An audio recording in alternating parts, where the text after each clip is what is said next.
Quick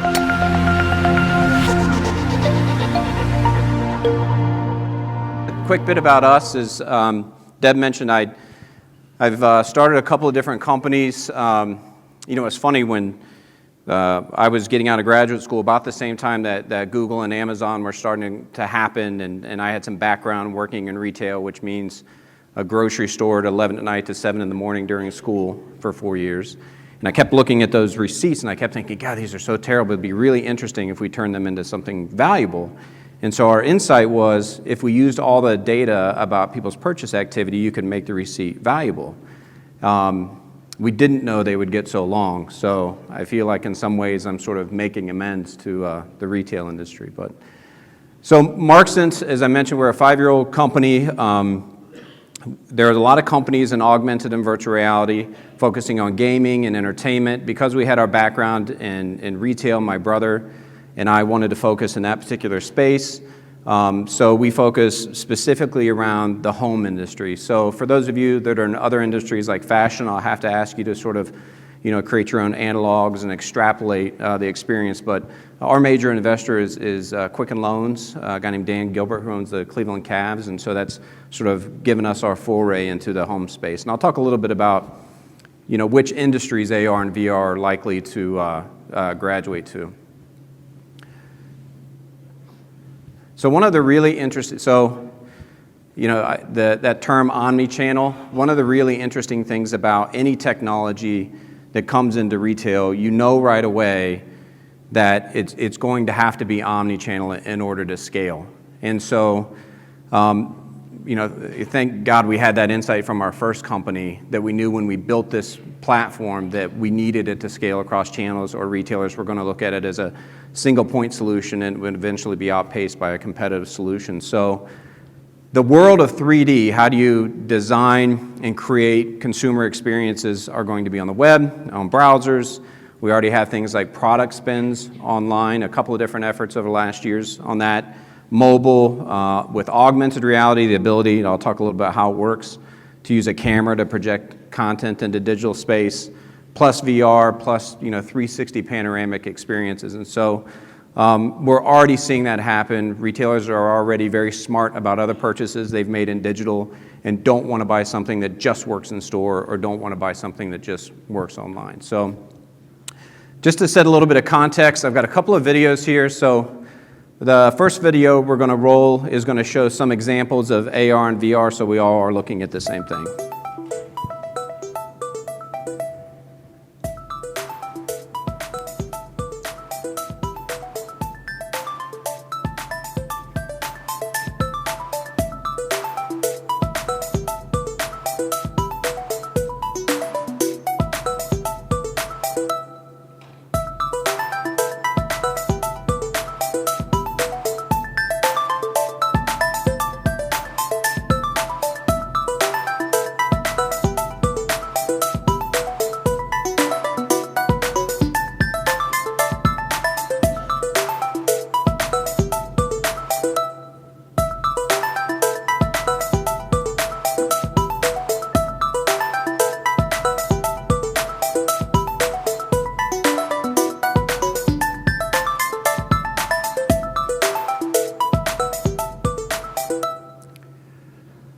So augmented reality, so how is that working? So I'll give you a little bit of insight to how the technology works. So if you look at the back of your phone or your iPad, you have right now likely one camera on the back of that device. What all the major manufacturers from Google to Samsung to Apple are all working on are devices with multiple cameras. I think the newest iPhone has multiple cameras. In addition to multiple cameras, you can also put things like infrared readers and lasers. And the reason you do that is it works just like the human eye. If you only have one camera on the back of the device, you can't read depth. And so these new devices will allow you to get millimeter level accuracy with the ability to project digital content into physical space. They'll even allow you to do more than that, like scan your entire room and create a 3D model of a space that you're in. They'll ultimately allow you to do things like take a chair and walk around the chair and create a real-time 3D model of that object and upload it like a file into an app or online. And so the world of being able to sort of take physical objects and pull them right in. So imagine you're out shopping, you like a couch, you could scan it, bring it home, and then put it in your room. That's not only coming, it's actually already very close to being here. So today, so what you just saw there is a technology that allows you to place that couch in physical space using a single camera.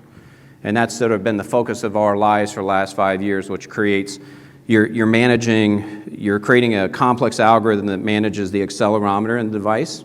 So it's watching, where the device is located. It's looking at the compass to get general direction. It's calculating or estimating how far off the floor that device is.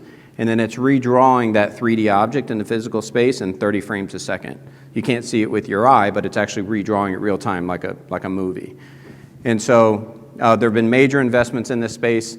And the other really interesting thing is you saw that couch, it looks pretty real. That's been a very hard thing to do up until recently because most 3D models, if a lot of you do like photo replacement using 3D models, for advertising, those 3D models are made up of like millions of what are called polygons or triangles. It's like the mesh of the object. But in order to create that 3D model in a mobile device like an iPad, it has to be only about 100,000 triangles, so about 10 times less. So if you have fewer triangles, you can't get the same realism. So the whole industry over the last 3 or 4 years has been working on how to get these low, lightweight models looking very real with lighting and texture. And I'll talk about some of the supporting companies like Unity that are helping us do that. So what we've learned so far, and towards the end of the presentation, I'll make you wait a little bit. I'll show you some data about AR interactions and how they help consumers buy.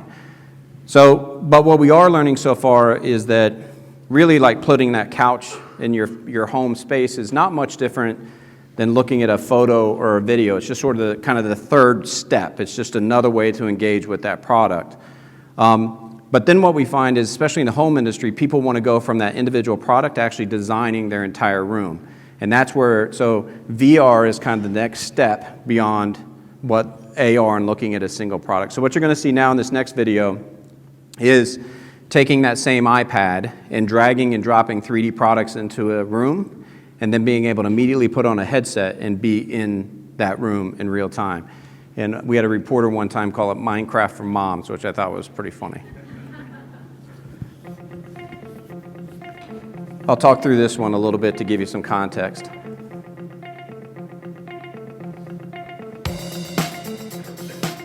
So she's going to draw the dimensions of her room with their finger, change ceiling heights, and within seconds turn a 2D image into a 3D image. So immediately she has her own 3D home that she can engage in.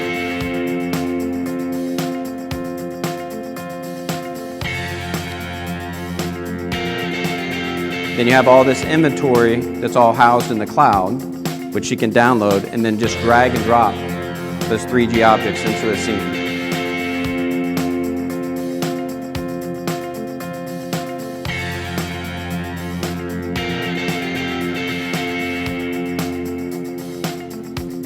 What's interesting, what we see in AR is that session times are usually 1 minute to 3 minutes looking at the individual items. But session times in this kind of application where you're actually designing your space can be hours and hours and hours.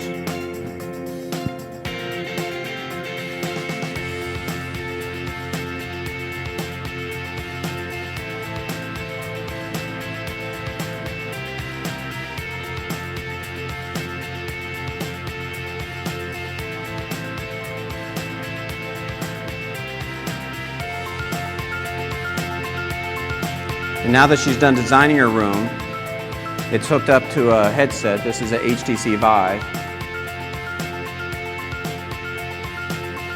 And now she's physically in her room.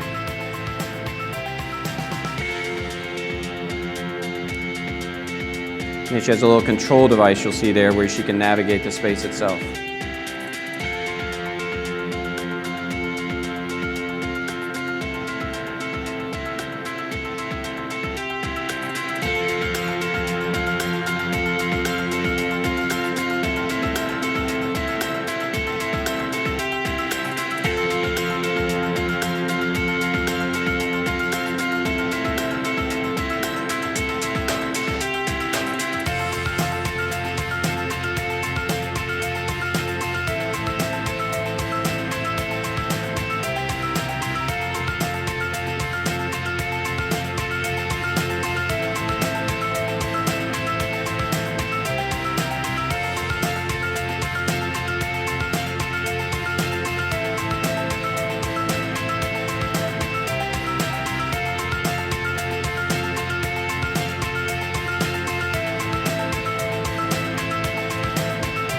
All right, so what do you think, this is obviously a trick question, what do you think the average age is of a person who will typically engage in that kind of AR, VR virtual experience? Age and gender, you want to guess? 30, male, female? And what would have a background in gaming probably, or interest in digital? No? No?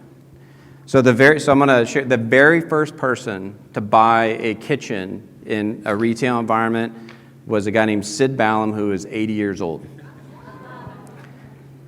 And so I think that's the next one. Yeah, so this is Sid. So what was really interesting, and for all of you in companies, so after our first company, I went and worked for this company called Catalina, and my job there was to head up innovation. And so they were sort of a single product company, and I was trying to get them into digital and other verticals.